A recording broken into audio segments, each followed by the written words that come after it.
Hello दोस्तों, जय हिंद, नमस्कार। एक बार आप सभी का आपके अपने यूट्यूब चैनल टारगेट स्क्वाड 21 में स्वागत है। तो आज हम फिर से एक जर्नी स्टार्ट कर रहे हैं इस नए साल में। और आपको पता है, रीट 2022 अब आने ही वाली है। इसकी घोषणा हो चुकी है, आपको ये पता हो गया होगा। तो एक नए जज्बे, एक नए जुनून के साथ एक नई शुरुआत आज हम फिर से कर रहे हैं आपके लिए।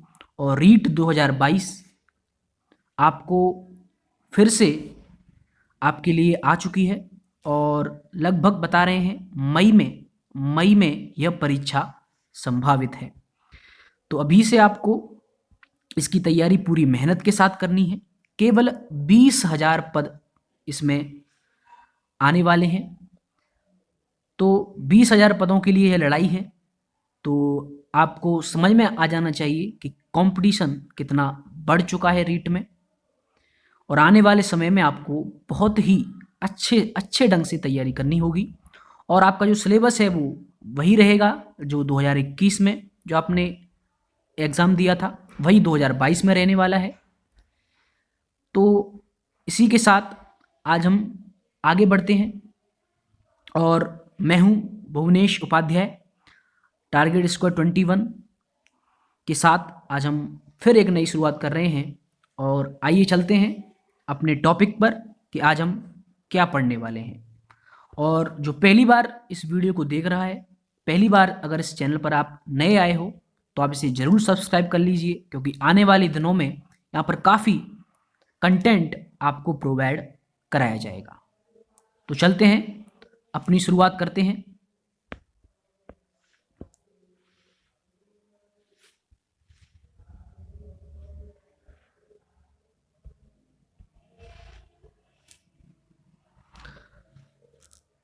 तो आज हम शुरुआत कर रहे हैं बाल विकास एवं शिक्षा शास्त्र के साथ, जो कि चाइल्ड डेवलपमेंट एंड पेडागोजी के नाम से जानी जाती है।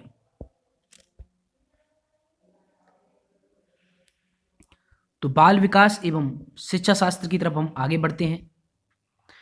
तो बाल विकास एवं शिक्षा शास्त्र, जिसे कहते हैं चाइल्ड डेवलपमेंट एंड पेडागोजी।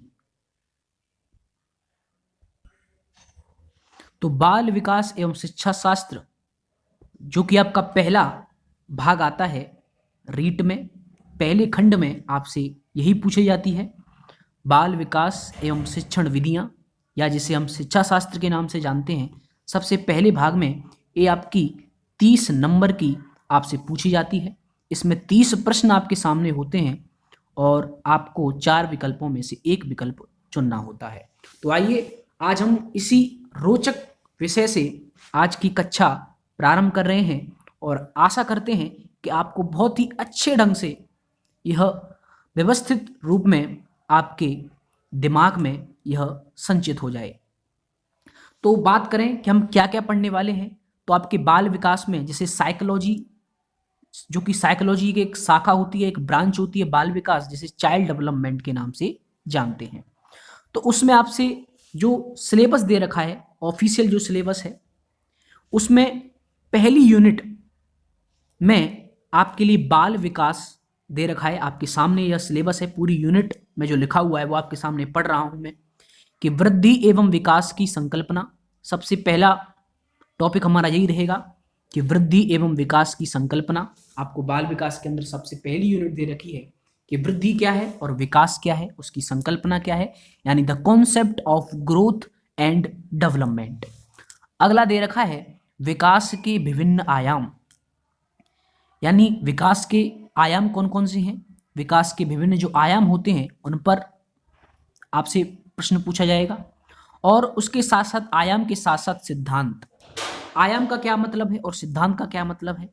तो विकास जिन जिन क्षेत्रों में होता है, यानी विकास के क्षेत्र जैसे शारीरिक, मानसिक, सामाजिक, नैतिक, ये सभी उसके आयाम होते हैं। और विकास के कुछ निश्चित सिद्धांत होते हैं। फिर है विकास को प्रभावित करने वाले तत्व या कारक। तो विकास को वे कौन कौन से तत्व होते हैं या वे कौन कौन से कारक होते हैं जो आजीवन व्यक्ति को प्रभावित करते हैं। और इसमें भी आपको विशेष रूप से विद्यालय एवं परिवार के संदर्भ में ये सब बातें आपको देखनी है। ठीक है, यानी आपको विद्यालय एवं परिवार के विशेष रूप से इस संदर्भ में आपको उन कारकों का अध्ययन करना है। और इसके साथ साथ ही अधिगम से उनका संबंध, यानी वे कारक जो विकास को प्रभावित करते हैं तथा उनमें अधिगम और उन कारकों में क्या संबंध है। क्या विकास को प्रभावित करने वाले जो कारक होते हैं उनका अधिगम से संबंधित होता है। तो अधिगम हम पढ़ेंगे, तो अधिगम एक अलग यूनिट भी है और इसमें भी हम अधिगम से उनका संबंध देखेंगे। तो इस प्रकार से पहली यूनिट, उसके साथ साथ यह भी टॉपिक है कि बाल विकास में वंशानुक्रम व वातावरण की भूमिका, यानी हेरिडिटी। क्या है? हेरिडिटी, यानी जिसे कहते हैं वंशानुक्रम, हेरिडिटी और वातावरण यानी एनवायरनमेंट, उसकी क्या भूमिका रहती है।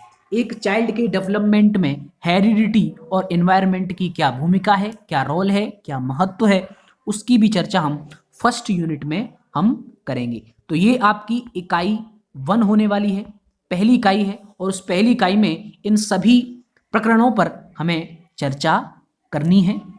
तो आइए शुरुआत करते हैं।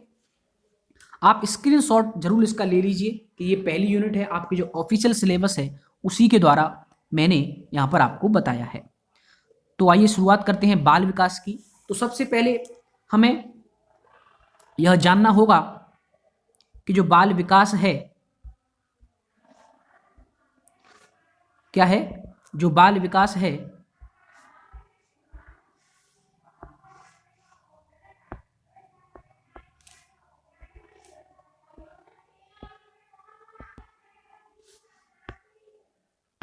तो हम चर्चा करने वाले हैं पहले बाल विकास की, कि बाल विकास किस प्रकार हमारी यूनिट में क्यों रखा गया और बाल विकास होता क्या है, जिसे हम चाइल्ड डेवलपमेंट कहते हैं अंग्रेजी में। तो बाल विकास क्या है, इसकी शुरुआत कैसे होती है और यह मनोविज्ञान की एक शाखा है। तो किस प्रकार से बाल विकास की शुरुआत होती है, आइए हम सबसे पहले हम यह जानने का प्रयास करते हैं। तो 17वीं सदी से पहले, यानी हम बात कर रहे हैं 17वीं सदी की, ठीक है। तो 17वीं सदी से पहले अगर बात करें तो बालक के विकास को लेकर, ठीक है, बालक के विकास को लेकर विश्व में किसी भी प्रकार की विचारधारा नहीं थी। यानी 17वीं सदी से पहले बालक के विकास को लेकर कहीं पर भी चर्चाएं नहीं की गई थी और न ही कोई विचारधारा इस संबंध में दी गई थी। फिर ऐसा क्या हुआ बाल विकास को लेकर, तो पहली बार सन 1628 ईस्वी में, ध्यान रखिएगा, पहली बार सन 1628 ईस्वी में एक यूरोपीय विद्वान थे जिनका नाम था कोमिनियस। क्या नाम था? कोमिनियस। तो उन यूरोपीय विद्वान कोमिनियस ने बाल शिक्षा को लेकर एक संस्था की स्थापना की, या कह सकते हैं एक संस्था की शुरुआत की, जिसे हम स्कूल ऑफ इन्फेंसी के नाम से जानते हैं। इन्फेंसी आपको पता है, जो इन्फेंट होते हैं, जो शिशु होते हैं। तो एक स्कूल ऑफ इन्फेंसी करके एक संस्था की शुरुआत करी, जिसे हिंदी में शिशु पाठशाला कहा जाता है। तो कोमिनियस ही वो पहले विद्वान थे जिन्होंने बाल शिक्षा को लेकर सबसे पहली बार ध्यान दिया और एक स्कूल ऑफ इन्फेंसी नामक पाठशाला की शुरुआत की, जिसे शिशु पाठशाला के नाम से जानते थे। और लगभग 29 वर्षों तक प्रयास किया, यानी 1628 में यह पहली पाठशाला प्रारंभ की और 29 वर्षों तक लगातार प्रयास करने के बाद सन 1657 ईस्वी में इनके द्वारा 2 चित्रमयी पुस्तक रची गई, ठीक है। इनके द्वारा क्या किया गया, इनके द्वारा 2 चित्रमयी पुस्तकों की रचना की गई, कह सकते हैं 2 चित्रमयी पुस्तकों की रचना इनके द्वारा की गई। और वो जो चित्रमयी जो पुस्तक थी उनमें क्या था, उनमें वर्णमाला को समझाने के लिए प्रत्येक, जैसे क लिखा हुआ है तो क के लिए बच्चे को किस तरह समझाया जा सकता है कि क से क्या क्या वर्ण, क्या क्या शब्द बन सकते हैं। तो उनमें एक चित्र का प्रयोग भी किया गया, जैसे क से कबूतर, ठीक है, ख से खरगोश, ग से गमला। तो इस प्रकार से आज हम देखते हैं, आज की वर्तमान किताबों में भी हम इस स्वरूप को देखते हैं कि किस प्रकार वर्ण, एक बालक को वर्णमाला समझाने के लिए हम एक चित्र का सहारा लेते हैं, क्योंकि बालक चित्रों के द्वारा, बिंब के द्वारा बहुत अच्छी तरीके से बालक बहुत ही जल्दी उसका अधिगम कर पाते हैं। तो इस प्रकार उन्होंने प्रत्येक वर्ण के साथ किसी चित्र का उपयोग किया गया इन किताबों में। इन पुस्तकों की रचना किसने की? कोमिनियस ने की, और यह परंपरा आज तक भी कायम है।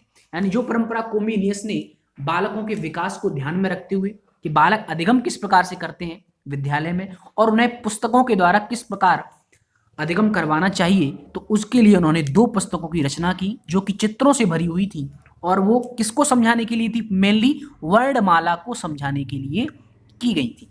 तो वर्णमाला को समझाने के लिए कोमिनियस ने चित्रमयी पुस्तकों की रचना की। तो इस प्रकार से धीरे धीरे बाल शिक्षा को लेकर, बाल विकास को लेकर जागरूकता यहाँ पर कोमिनियस द्वारा सबसे पहली दी गई। तो आपको याद रखना है, वो विद्वान थे पहली बार कोमिनियस जिन्होंने स्कूल ऑफ इन्फेंसी की स्थापना की। ये तथ्य आपसे पूछा जा सकता है। और फिर वो 2 पुस्तक थी जिन्होंने बाल विकास को ध्यान रखते हुए, बाल अधिगम को ध्यान में रखते हुए उन पुस्तकों की रचना की गई थी, ताकि बालकों को बहुत अच्छी तरह से वर्णमाला को समझाया जाए, ताकि वे प्रत्येक वर्ण को एक चित्र के द्वारा समझ सकें।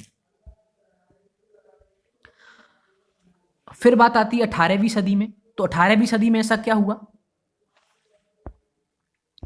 तो 18वीं सदी में जर्मनी के विद्वान थे पेस्टोलॉजी, और यहां से क्या हुआ? बाल विकास पहली बार उपजा, कह सकते हैं सबसे पहली बार यहां पर सबसे पहली बार उसका वैज्ञानिक विवरण प्रस्तुत किया गया। यानी बाल विकास का जो पहला वैज्ञानिक विवरण, ठीक है, आपको याद रखना है, बाल विकास का पहला या बाल अध्ययन का पहला वैज्ञानिक विवरण किसने प्रस्तुत किया था? तो वो थे जर्मनी के विद्वान पेस्टोलॉजी।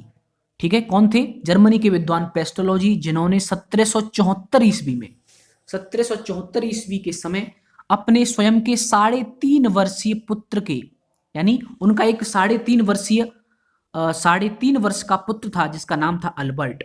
क्या नाम था जिसका नाम था अल्बर्ट, और यह 3.5 वर्ष का उनका पुत्र था। तो उन्होंने उस पुत्र के विकास को ध्यान में रखते हुए एक बेबी बायोग्राफी नामक लेख लिखा। क्या लिखा? एक बेबी बायोग्राफी नाम का एक लेख लिखा, जिसे ही हम सबसे पहला वैज्ञानिक विवरण मानते हैं बाल अध्ययन का या बाल विकास का। और यह जो लेख था वो विभिन्न पत्र पत्रिकाओं में प्रकाशित करवाया उन्होंने, पेस्टोलॉजी ने, और इनके लेख कई जगह गए। ठीक है, कई शहरों में पहुंचे हुए, कई देशों में पहुंचे, कई विद्वानों ने उनके लेखों को पढ़ा, और इस लेख का जो सर्वाधिक जो प्रभाव पड़ा वो थे एक जर्मनी के बच्चों के डॉक्टर। यानी जो बच्चों के जो डॉक्टर होते हैं, जो कि बच्चों की चिकित्सा से जुड़े हुए होते हैं, उनका नाम था टायडमैन। तो सर्वाधिक इन्होंने, टायडमैन जो नाम के डॉक्टर थे, उन्होंने इनका लेख पढ़ा और वह इस लेख से सर्वाधिक प्रभावित हुए। तो जब टायडमैन ने इनके लेख को पढ़ा, बेबी बायोग्राफी नामक लेख को पढ़ा, तो वे बहुत ही प्रभावित हुए। और टायडमैन ने ही फिर क्या किया बाद में जाकर, जिन्होंने चिकित्सा के क्षेत्र में बालक के विकास के अध्ययन को गति प्रदान की। यानी सबसे पहली बार जो बाल विकास का अध्ययन था उसका, ठीक है, उसका प्रयोग किस क्षेत्र में किया गया? तो वो चिकित्सा के क्षेत्र में किया गया। यानी बालक के विकास का अध्ययन सर्वप्रथम किस क्षेत्र में किया गया? तो आप आंसर देंगे चिकित्सा के क्षेत्र में, क्योंकि जो टायडमैन थे वो एक डॉक्टर थे पेशे से, और उन्होंने चिकित्सा के क्षेत्र में बालक के विकास के अध्ययन पर बल दिया। यानी चिकित्सा में किस प्रकार से बालक के विकास का अध्ययन सहयोगी हो सकता है, उन्होंने इस क्षेत्र में इस बालक के विकास के अध्ययन को गति प्रदान की। तो इस प्रकार बालक के विकास के अध्ययन की शुरुआत हो चुकी थी। और कब हो चुकी थी? 18वीं सदी में जर्मनी के विद्वान जब पेस्टोलॉजी ने एक बेबी बायोग्राफी नामक लेख लिखा और इसे विभिन्न जगहों पर, यानी विभिन्न पत्र पत्रिकाओं में प्रकाशित करवाया, तब जाके बाल विकास अध्ययन एक नई, ठीक है, एक नई शुरुआत यहाँ पर बाल विकास अध्ययन की शुरू हो जाती है। ठीक है, तो आपको समझ में आया होगा। ये 2 चीजें आपको याद रखनी है, पेस्टोलॉजी और टायडमैन। तो पेस्टोलॉजी का क्या योगदान था कि उन्होंने बेबी बायोग्राफी नामक जब एक लेख लिखा, उसी के फलस्वरूप जो जर्मनी के जो डॉक्टर थे टायरमैन, उन्होंने चिकित्सा के क्षेत्र में सर्वप्रथम एक बालक के विकास के अध्ययन को क्या प्रदान की? गति प्रदान की। ठीक है, अब आगे बढ़ते हैं। अब आगे क्या हुआ? 19वीं सदी आते आते, ठीक है, हमने देखा 16वीं शताब्दी में किस प्रकार कोलिनियस ने शुरुआत की, फिर 17वीं शताब्दी में पेस्टोलॉजी और टैडमैन नामक विद्वानों ने इसको आगे बढ़ाया। फिर 19वीं सदी में बहुत ही महत्वपूर्ण एक विद्वान आती हैं, श्रीमती विक्टोरिया हरलॉक, जो कि 19वीं सदी में श्रीमती विक्टोरिया हरलॉक ने पहली बार कहा। और पहली बार श्रीमती विक्टोरिया हरलॉक, ठीक है, उन्होंने पहली बार यह कथन कहा कि एक जो बालक का जो विकास है, ठीक है, वो गर्भावस्था से ही प्रारंभ हो जाता है। यानी पहली बार यह किसने कहा? यह प्रश्न भी आपसे पूछा जा सकता है, प्रश्न के रूप में, तथ्य के रूप में पूछा जा सकता है कि पहली बार यह कथन किसने कहा कि बालक का विकास गर्भावस्था से प्रारंभ हो जाता है।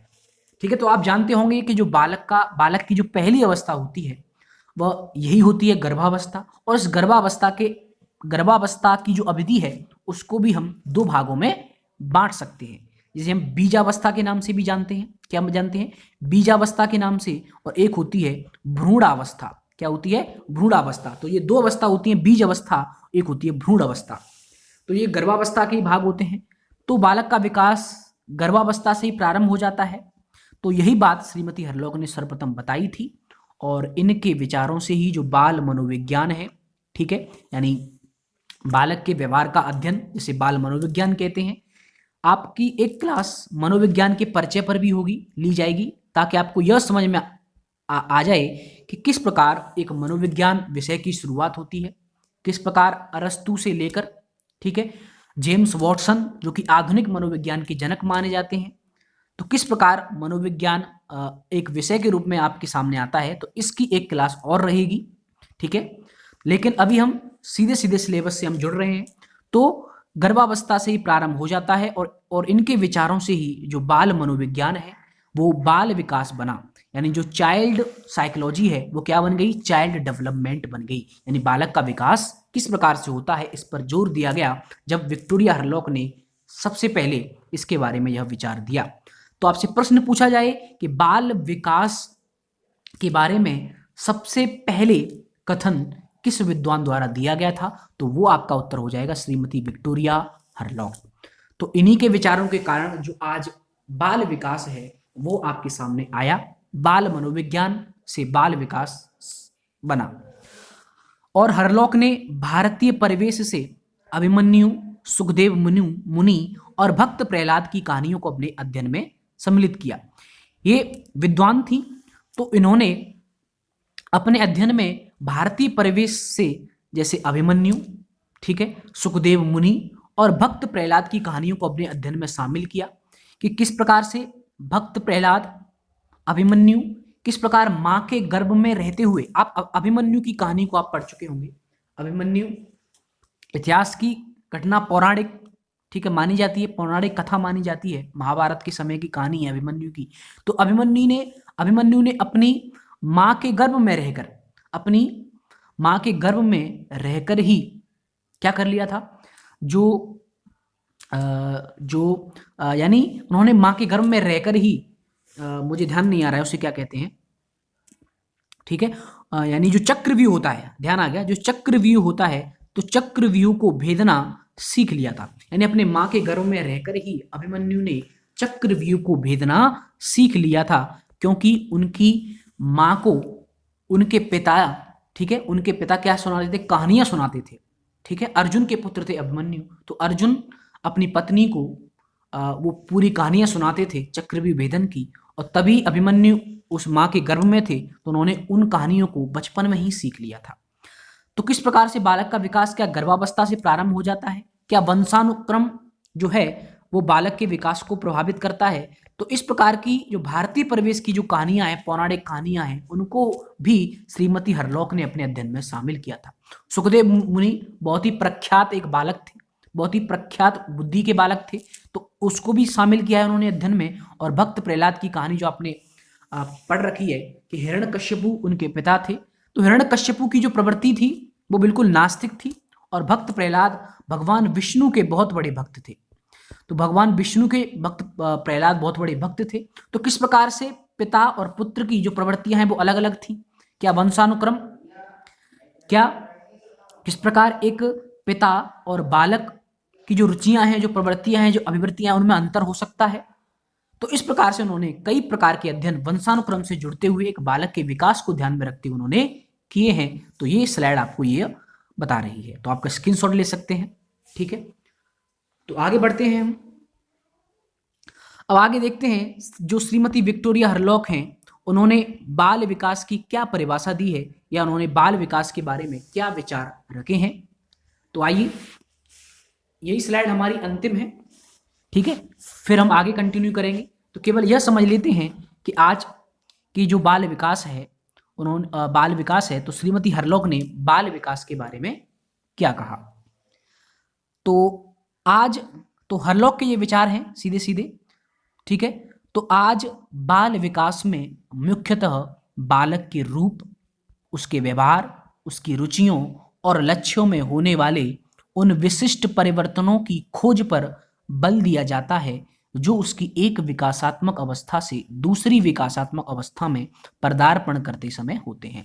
यानी हरलॉक का मानना है कि बाल विकास की जो विषय वस्तु है कि बाल विकास में क्या किसका अध्ययन किया जाता है, तो हरलॉक बताती हैं कि बाल विकास के अंतर्गत मुख्यतः बालक के रूप का, उसके व्यवहार का, रूप का मतलब उसकी बनावट का, उसकी शारीरिक बनावट का, उसकी शारीरिक संरचना का, ठीक है, उसका अध्ययन किया जाता है। उसके व्यवहार का, उसके अधिगम का, जो वह सीखता है वही उसके व्यवहार में आता है, तो उसके व्यवहार का, उसकी रुचियों का और उसके लक्ष्यों में होने वाले उन विशिष्ट परिवर्तनों की खोज पर, यानी बालक में कौन कौन से विशिष्ट परिवर्तन होते हैं, इसका अध्ययन हम बाल विकास के अंतर्गत करते हैं। जब हम अगली कक्षा में बाल विकास की विभिन्न परिभाषाएं देखेंगे, तो बाल विकास का मतलब ही यह होता है कि एक बालक के अंतर्गत एक अवस्था के बाद दूसरी अवस्था में कौन कौन से विशिष्ट परिवर्तन होते हैं, यानी एक निरंतर श्रृंखला में, क्योंकि विकास जो है वो जीवन पर्यंत होता है, बाल जो है वो निरंतर होता रहता है और क्या है, जीवन पर्यंत होता है। और इस विकास को हम कई अवस्थाओं में बांटकर देखते हैं।